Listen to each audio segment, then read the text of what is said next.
A very good afternoon to you. We hope you've had a good weekend and welcome to Mijas International Television. Also welcome if you're tuning in on 107.7 FM on Radio Mijas. We're going to start our local news today referring to the training schools. There were protests held in Malaga and in fact, regardless of the fact that the Junta de Andalucía has informed the workers and the students of La Consula and the Fonda of their commitment to integrate them in the Andalusian Employment Service, the remaining political parties have established a calendar of protests and they have drawn up a letter to Susana Díaz, who is the president of the Junta de Andalucía. They're asking for the situation of the hotel training schools here in Malaga be normalized, and this of course includes the CIO Mijas also. The different groups in the parliament have taken another step to reivindicate that the Andalusian Employment Service take over these three hotel training schools that are public in Malaga: La Consula, La Fonda and CIO Mijas. Esperanza Oña, MP in the Andalusian Parliament, has spoken about this.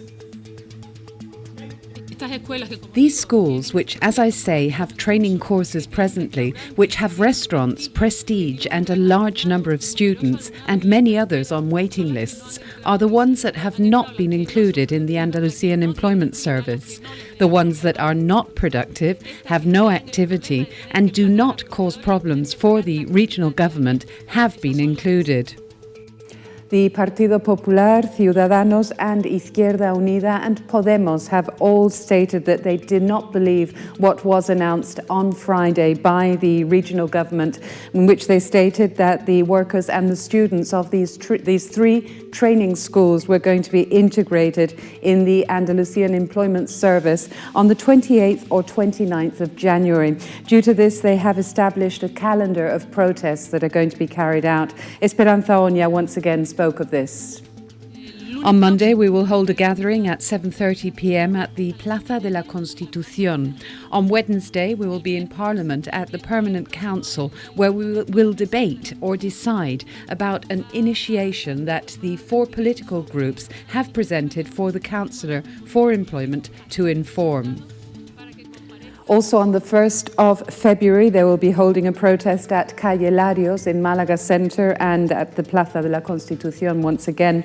And also in Malaga, as stated, this will be at 7:30 in the afternoon. They will also be sending a letter, as mentioned, to Susana Díaz, an open letter signed by the citizens that are affected by the closure of these schools. And they're asking for all three of them to be opened once again and to be included in the Andalusian Employment Service so that the staff can have a guarantee that they're going to get paid. Speaking about this is one of the members of Parliament for Podemos. He is Félix Gil. On the 8th of October, Susana Díaz explained in the Andalusian Parliament that she had ordered the paralysation of the training schools to try to avoid the corruption, which has already caused the cessation of the previous managers of the regional government, affecting her as well. A press conference was offered at La Consula on Friday. We went along with our cameras to this, and in the conference also there were members of the unions that intervened and the two previous directors of the Consula school. The regional government is always talking about legality, that we must comply with legality. But what about the legality of the workers' statutes, which state the first to be done is to pay the wages? What about that legality? I have still not really become aware of the extraordinary possibilities that the school represents for Spain, for Europe, and above all for the young people, men and women who are doing these miracles that are only possible when they are given the means, the reign of Michelin stars that would have been unthinkable before. Here we were hearing Rafael de las Fuentes and Francisco Oliva, both ex-directors of La Consula. Continuing with the training schools, the Mijas Town Hall was also present on Friday at this press conference and at the protest that was held.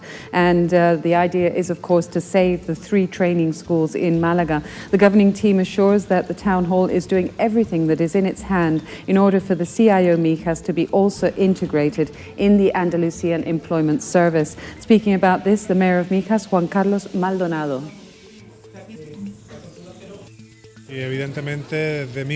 Obviously, being here in Mijas and as the mayor, I have wanted to be present fundamentally to give that little push towards the CIO Mijas being able to restart its activity, and fundamentally that the workers' situation be resolved, as they have now been 17 months without being paid. And Juan Carlos Maldonado has also assured that it is the regional government of Andalusia that has to first normalise the situation of the CIO Mijas before they can take any further steps.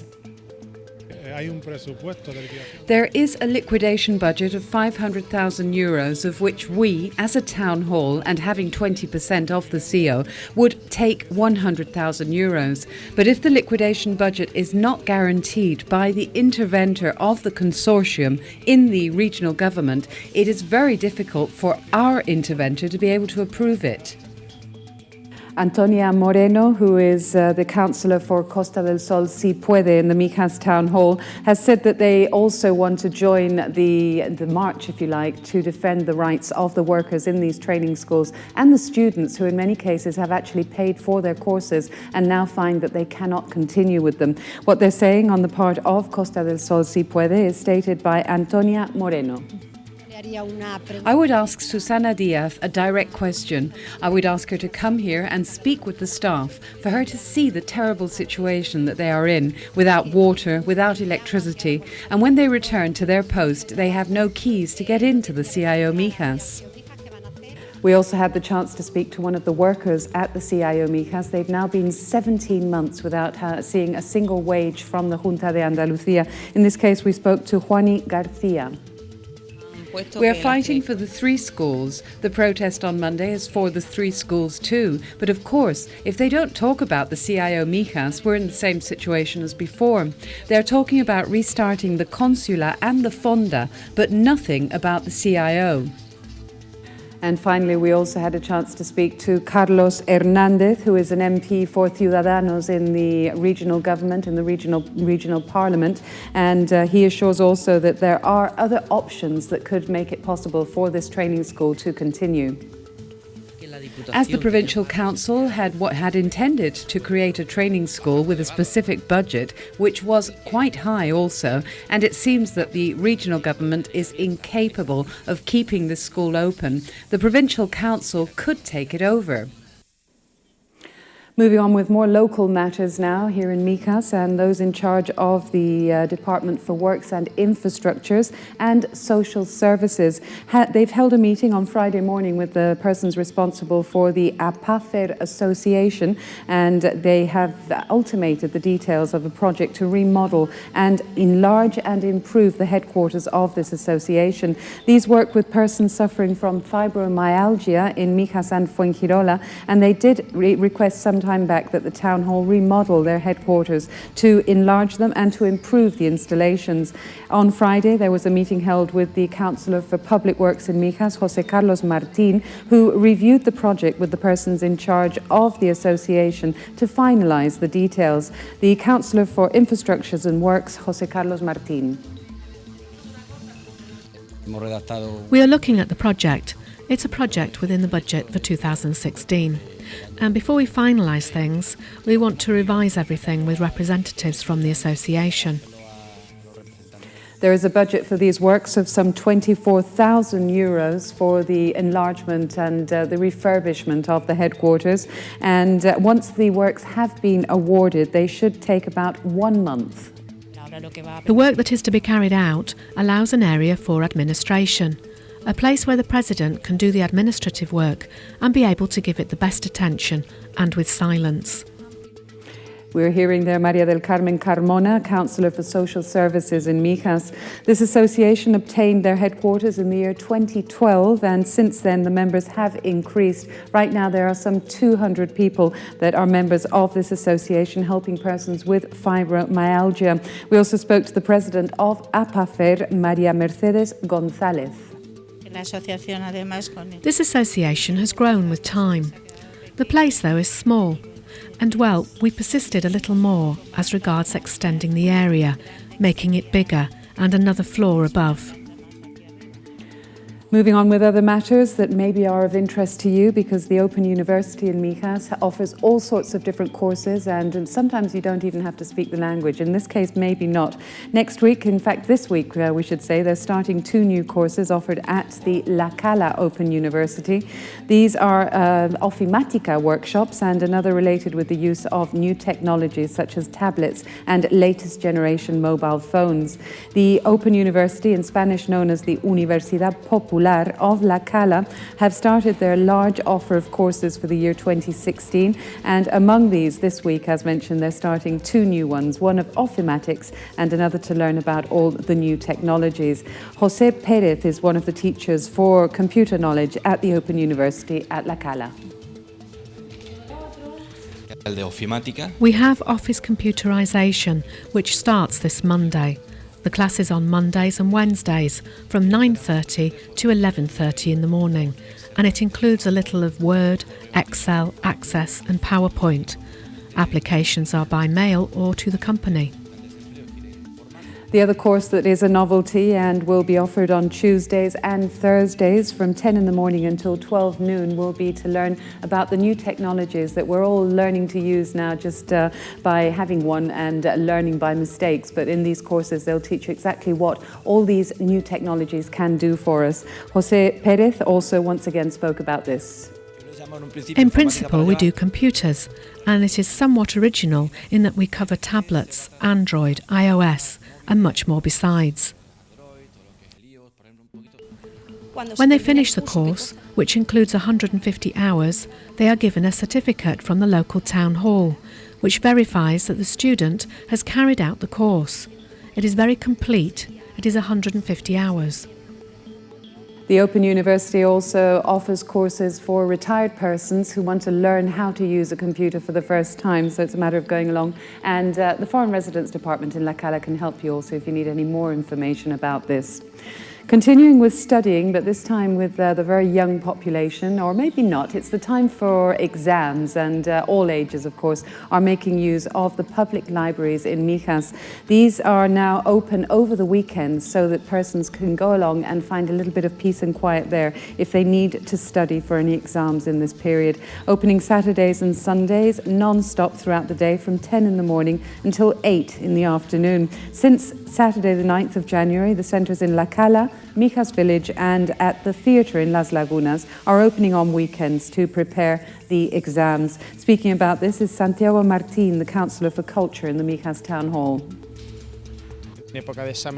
As we are in the examination period from the 9th of January to the 14th of February, every weekend, Saturday and Sunday, in the 3 nuclei in Mijas, the libraries will be open. There are basically 4 libraries and 3 will be open in Mijas Village, in Las Lagunas and in La Cala. In Las Lagunas, where there are 2, we will open the one in the theatre. And even though the libraries will be open, something to take note is that if you do see them open, unless you're actually going to study, there will be no use in going in because the books cannot be taken out over the weekends. But although the Wi-Fi service and the computers will be available. All those people who come to the library can use the Wi-Fi, the installations, although the books will not be able to be taken out. Time for us to take a short break, and we'll be right back in just one moment.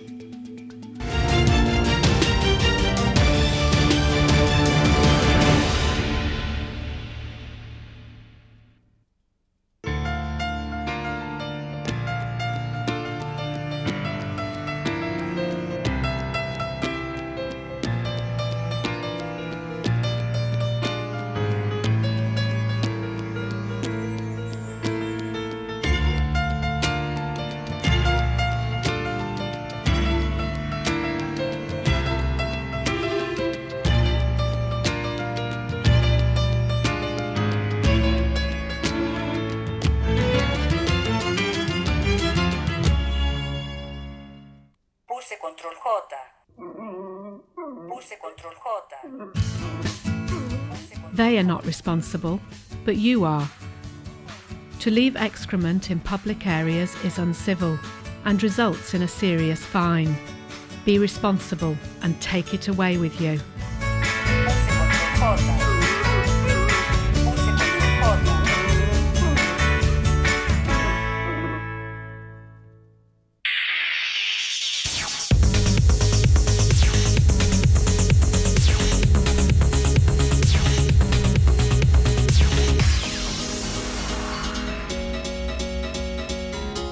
Mijas SEMANAL, all the latest news of the week in the municipality.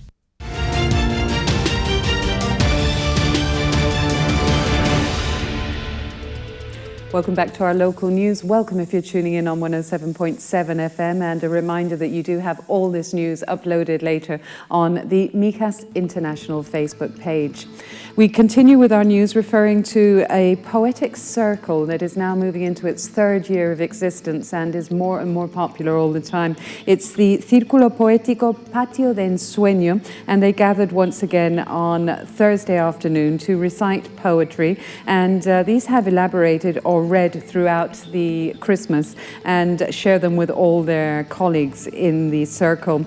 This year there have been changes. Caterina Gravina has taken over as coordinator of the group, and this is a group that, as mentioned, is moving into its third year and is getting more and more popular. We have poetry written and read by people that live in all different municipalities surrounding Mijas also.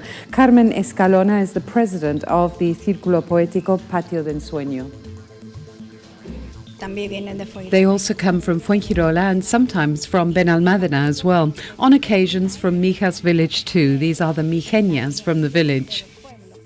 They do have a large number of new projects for this year, and among them is to include many more young people within the poetry circle.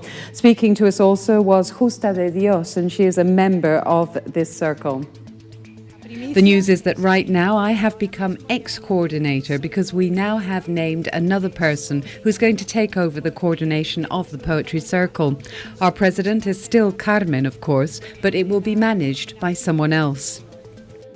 Caterina Gravina is now the new coordinator of this poetry circle, and she insists on the need to get new blood in and younger people who can also share the poetry that they have created. That is the idea, and what we want to achieve in 2016 is that young people join the poetry circle who we know are writing and expressing themselves and have poetry deep inside them, for them to join us as our doors are open to come and express themselves. Our colleagues in the Spanish news are now preparing this to explain about all that went on Sunday in San Anton. We have some brief images, however, just to give you an idea. It was the special day when all animals were blessed, and this is a yearly activity here in Mijas going back practically hundreds of years, one of the most traditional events, and it is the day when the animals are the main protagonists. It is one of the most traditional festivities in the countryside in Mijas. At 10 in the morning, they blow on a sort of a horn. It's a shell, and this announces the start of the celebrations. At 1 in the afternoon, they had a solemn mass in honor of the saint, San Anton, and after this, the traditional blessing of the animals took place. So this was a great day for all animals, animal owners as well, as every year. There are all sorts of traditions. Also, there's a moment when the young unmarried women throw little pebbles at the saint, and this, in theory, is what's going to help them to find a boyfriend in the new year. Something else that took place over this weekend, and we have a new year, and the family of the hiker Juan Antonio Gómez Alarcón, who disappeared 5 years ago now, in fact, and they often prepare excursions to go out into the mountains and see if they can find him. This took place over this past weekend as well, and we're seeing images of the previous year here, in fact. Sunday the 18th, a new search was organised. This time they went through the area of Istán and leaving Mijas village at early hours of the morning at 7:45, and then also picking people up at the bus station, at the Ford bus station in Las Lagunas. And the mountain group Amigos de la Sierra de Mijas also cooperated in this search, where they covered some 14 kilometers, and it was of medium difficulty. So this, as mentioned, took place this past weekend. And also, to round up our local news, we had music, a children's orchestra in fact, and this was on Saturday at the Las Lagunas Theatre. It was called Un Paseo por el Mundo, a stroll through the world, and there were some 40 different musicians who participated between 8 and 11 years of age, and they were offering all sorts of classic pieces from different countries. They started at 8 in the afternoon, and for this it cost €6 to go in. This was a concert offered this past weekend at the Las Lagunas Theatre.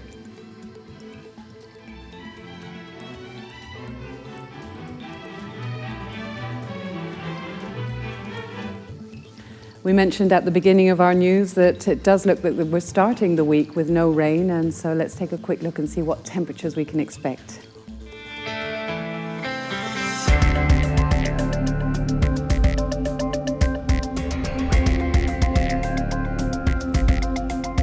And some clouds will be seen in the sky, very similar today, in fact, and 18 will be the maximum on the 19th of January tomorrow, 10 will be the minimum.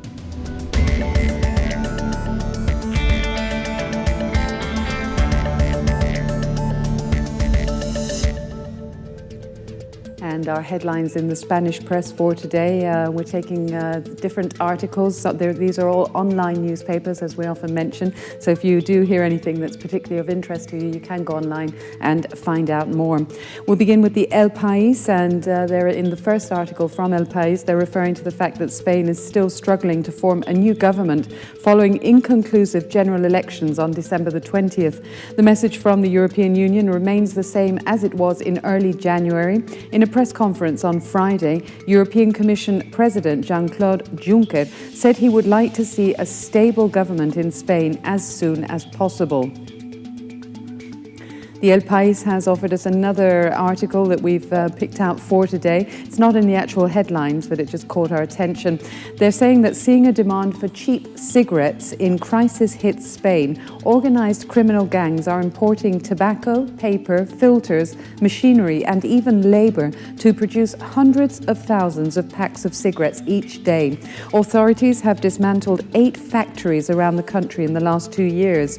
Around 1 in 10 cigarette packs sold in Spain is illegal, and up to 90% of them are produced by gangs based here in the country. The rest are imported illegally from the likes of Gibraltar and Morocco. Continuing with the Sur newspaper, and these are referring to something that we know is totally illegal, and the Seprona found out about it because someone had tried to sell these things on the internet. Service agents that protect nature of the Seprona of the Command of Malaga have seized 2 coats made of leopard skin, a complete skin of this animal used as a carpet, and another coat made with cheetah skin. These 2 species are included in Appendix 1 of CITES, that is, the species that are in greater danger. After several months of researching, the agents seized the articles in December, and as mentioned, they were original leopard and cheetah skins, and they have instructed proceedings against 5 people for alleged offences of smuggling. They're saying that you need between 5 and 6 animals of each species to be able to make a fur coat out of them. El Mundo newspaper is talking about our traditional gas bottle, which has gone up slightly after having dropped by almost 27% throughout the past year. The traditional bombona de butano, as it's known in Spanish, which is in fact used in 8 million homes in Spain, is going to be costing from tomorrow 13.1 euros. This means a rise of 3.3%, facing the 12.68 euros when it closed in 2015. These are revised. The prices of the gas bottles are revised on a 2-monthly basis, and as mentioned, now you can expect to pay 13.1 euros from tomorrow. Finally, the 20 Minutos newspaper, and something that's hitting all the main headlines in the Spanish press today. They're saying that 20 people reached a heritage of 115.100 million euros in 2015 in Spain. This is equivalent to the wealth concentrated by the country's poorest 30%. And the study by Oxfam Intermon, in which they refer to the unbearable levels that inequality is reaching in the world.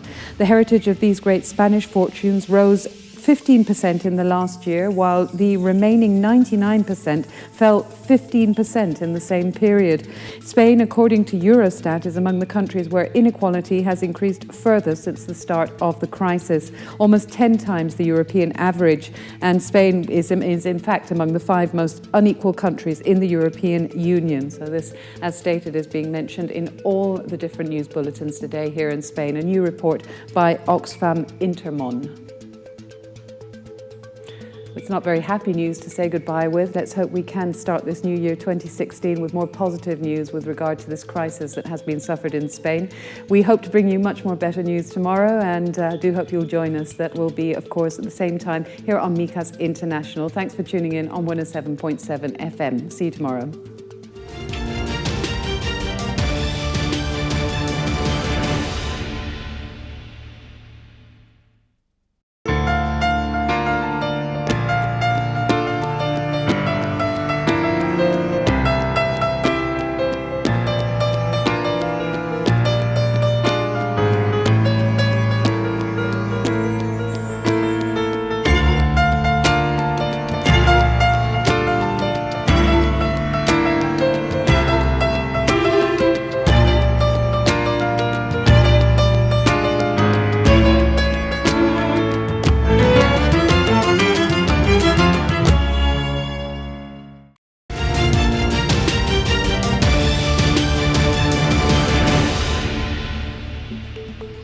Good afternoon and welcome to the interview section of Mijas International. Today we have an interview with the Studs and Stilettos female football team and also the What's On guide, and we'll begin with the What's On guide. There's a very important tournament for juniors in Mijas municipality and specifically in La Cala Resort. And it's the best tournament for juniors organised by Graham Moore, celebrating the 10th anniversary at La Cala Resort. Playing conditions are an exact replica of the main professional tournaments, with the gross only scores counting towards the competition results and no handicap involvement at all. Juniors play from tee locations related to their ages, and there's going to be pars, birdies, possible eagles, and it's stroke play, Campo Asia, La Cala Golf Resort, and it's exclusively for players born between the 22nd of July 1996 and later. So for more information and bookings on this, it's lacala.com. And just reminding you about a wonderful place to visit in Mijas Village, which is the Contemporary Arts Centre in Mijas. And they have a special exhibition which is described as the three tenors of art in Spain. And of course this is Picasso, Dali and Miro, and you can see this exhibition until June.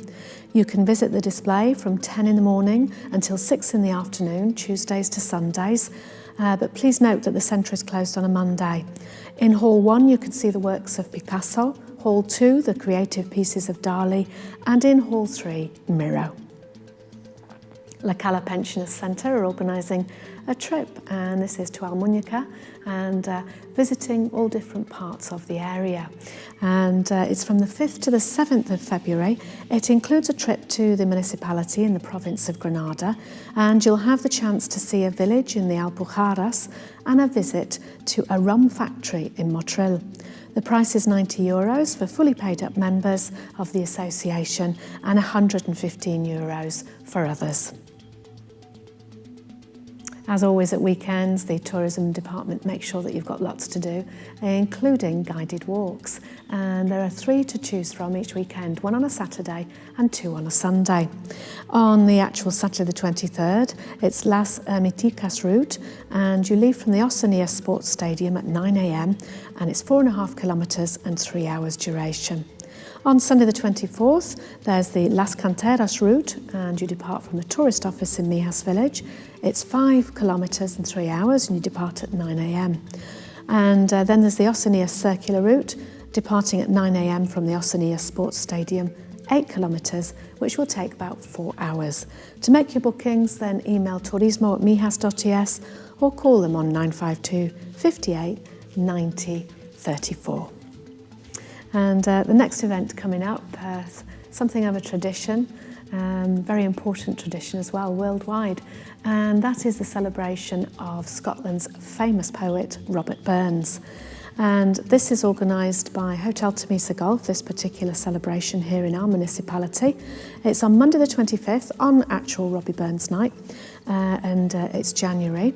And there's entertainment with a Scottish flavour provided by Alan Ward. And there's going to be welcome drinks piped in by the piper there, and Scottish canapés, haggis, all sorts of things like that, typical Scottish food, and of course typical dancing as well. So just make your bookings with the Temesa Golf Hotel. Proceeds will go to Cadeca Cancer Care Hospice, and it's something that's also organised by the Cadeca Goldies, putting the fun into fundraising for Robert Burns Night. And we have the Las Lagunas Theatre to tell you about. There's a couple of productions coming up that I think you'll be interested in. On Friday, January the 22nd at 9 o'clock, you have the chance to see a great musical entitled La Vida es una tombola.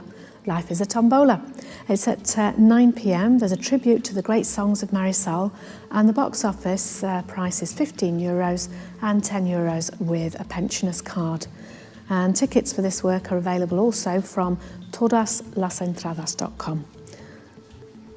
And the next event is actually on Sunday the 24th of January. That's at 6 o'clock.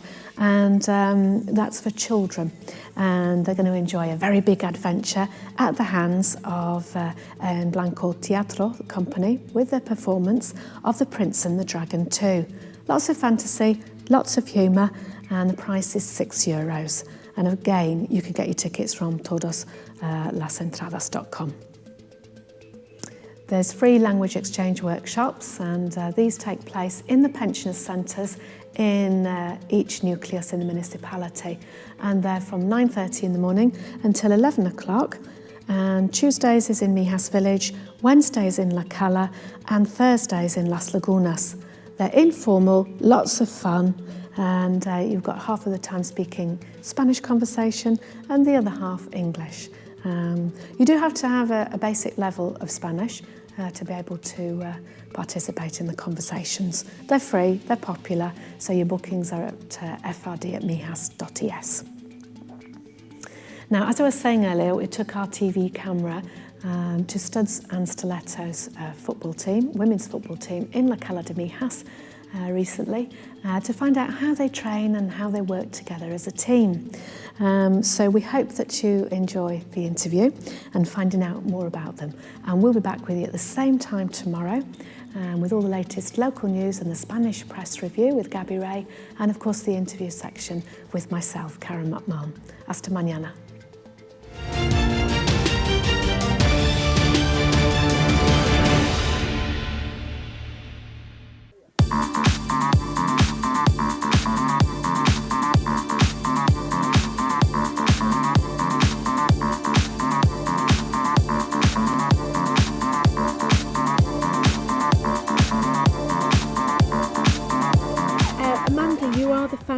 Of Studs and Stilettos. How did the club get started?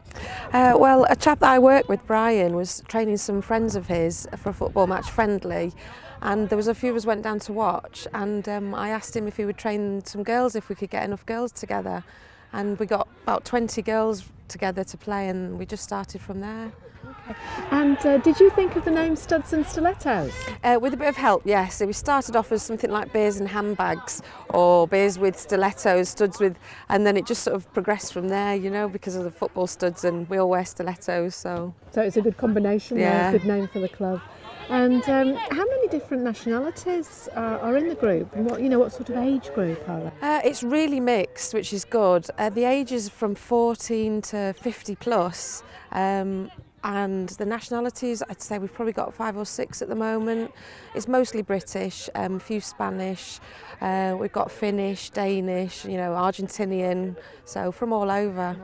And from all walks of life as well, because you've got working women, you've got students, it's a whole aspect, isn't it? Yeah, it's great. It's a real mixture, and that's what I think the girls get on so well. They're all different ages, and some of them work, some of them we've got 2 that are out pregnant at the moment, so we'll have our first club babies. That's the future of the team. Yeah. And talking about that, what future ideas do you have for the club? Well, this year we're hoping to finish in the league, at least in the top 4, and we've got a great trainer now, and we've got some really good young girls in as well as the older girls, so we've got a mixture of skill and experience. So top 4 finish hopefully, and we're thinking about doing some futsal with the Spanish girls in Fuengirola. That'll help the girls with their small, on the ball skills. So. Mm-hmm. And it's important, isn't it, for the team to work together and have a good rapport with each other? Yeah, it's really important. The girls have become really good friends over the years. Everyone sort of works together, and anyone new is made to feel welcome from the very first day. We have a WhatsApp group, so all the girls are all chatting on that all the time. We go to the pub afterwards for a drink after training, while the young ones go home to do their homework. So it's really good, and we do events, and sometimes we do boot camps, so go away for a couple of days.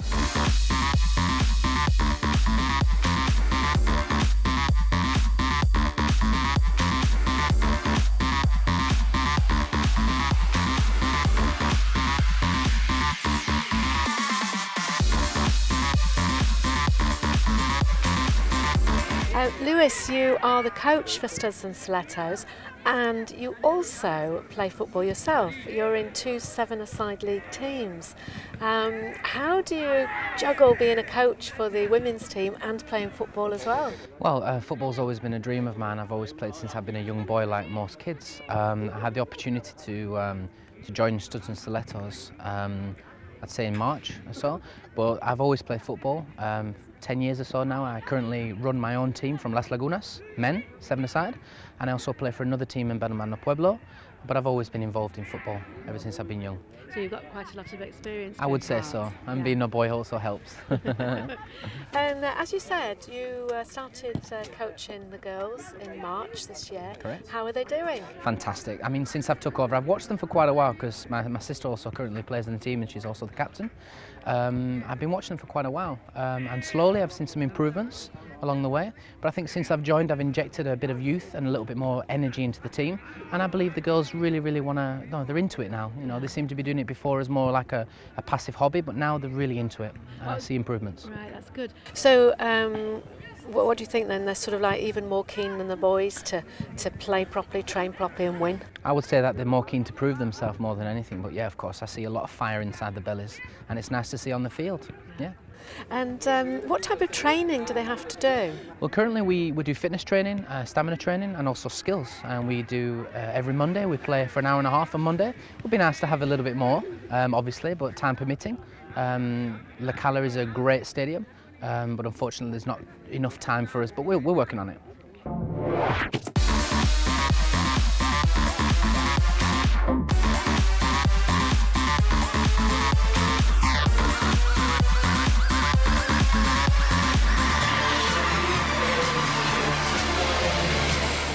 I believe that you've been with the club the longest. I have, yeah. Well, one of the longest, yeah.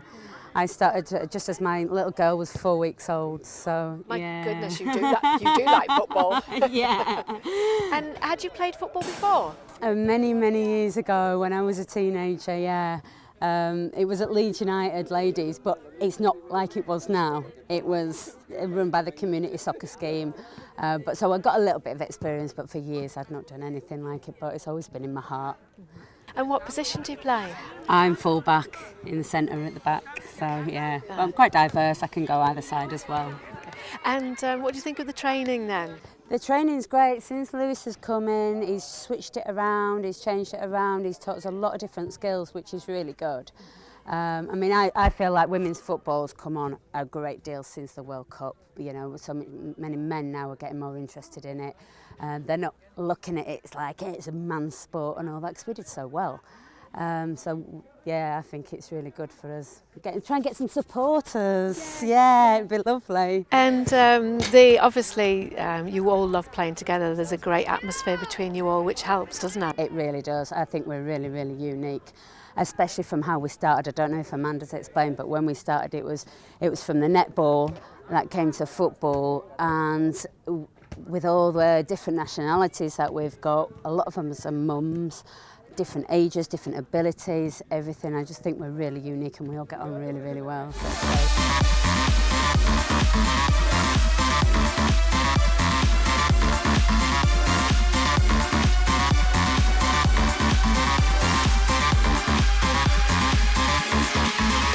Well, I joined the club, I think this was about 3 years ago. It was September. The club had just started and I found out about it through a colleague at work that she started to play. So I said, oh, why don't you come along? It's kind of fitness. And so I popped in and then here I am still. And what position do you play? I'm defence, basically. I cover either the side, left defence, the centre, depending, you know, where I'm required. When we rotate in the game, you see. So it's basically depending on the moment and what our trainer believes is more adequate. So. Yeah. And did you play football before? I did a little bit when I was in school. Okay, but again, because I was very tall, they always get me in goalkeeping, so I didn't like it, so I didn't actually carry on. So I really started fresh 3 years ago at my over 30s, so always need to start something new. So. And what is it you like about the game? Well, I love the fact that you learn a lot about what you can do physically. First of all, you know, I've lost a lot of weight as well because it's something like kind of physical. Also, you learn about position, where you are. You orientate yourself a bit more than normal, you know. The team role that we have as well, we're a great team, we get on very well together, and then we're friends through and throughout, so it's just a lovely atmosphere, so you always look forward for every Monday for training and also of course for the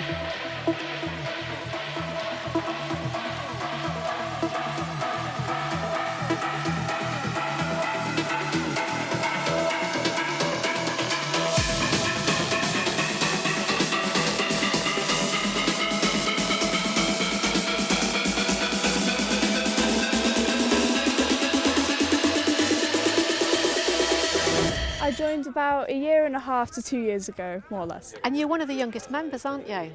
Yes, I am. I'm the little baby of the group. Yeah, because you joined when you were 14, now you're 15. Yeah. And you came over from England about 3 years ago. Yeah. And what brought you into football? I think generally because my parents enjoyed football, my younger brother, and I used to play with him a lot, and so I thought, well, I might as well try myself, and I wanted to do something with my best friend who was here before. But she sadly left, but yeah, I got into it because of that, really, a form of activity to do with her. And how do you find it all, you know, with the training and the discipline, playing with the team? What, you know, are you really enjoying it? Yeah, I enjoy having games against other teams because it's a challenge, and I like having different sort of things to do, and I like having a challenge against other team players, and it's fun coming and playing with the girls as well. Yeah. What position do you play? I play in defence. You play in defence, and obviously you enjoy that. Yes, I do. I'm a better defender than I am up front, so. And the ambience with the team, does that help you even more and spur you on? Yeah, the team's very positive and we're all very happy here. And if we do lose a match, we're all like, don't worry, next time we'll win. We're very positive, so that's a good thing. Yeah.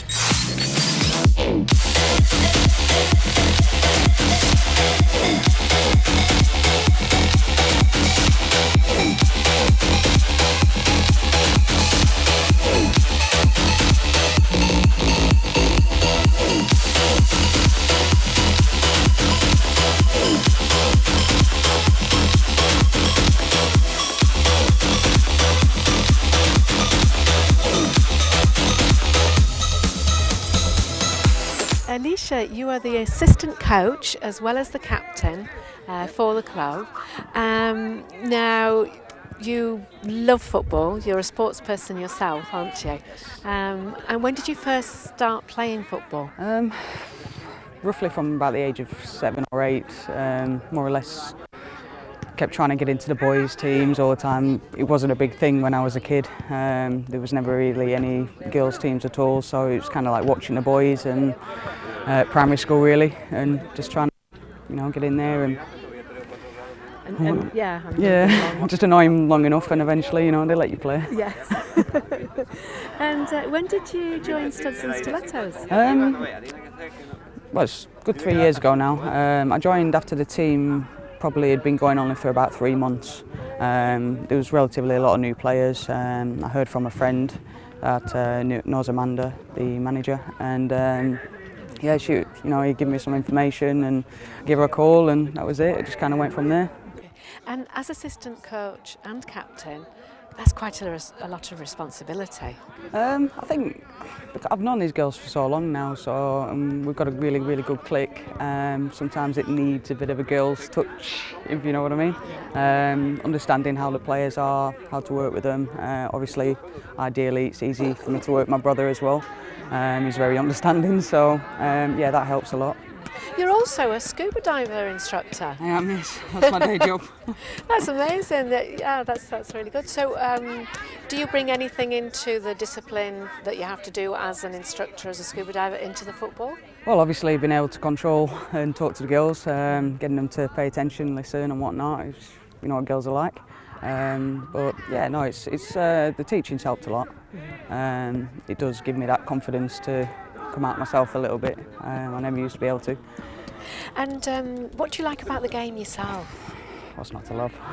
I just love the pace. You know, anyone can do it.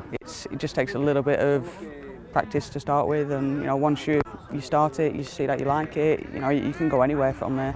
You know. Okay. And as far as the club's concerned, what do you think about the future of it? Are you going to be going out there and winning? Well, yeah, I hope so. I mean, we've been quite well the last couple of games. We've won a couple of tournaments. We can only get better. The only way's up, really. So. Me gusta el fútbol, los domingos por la tarde, la mañana.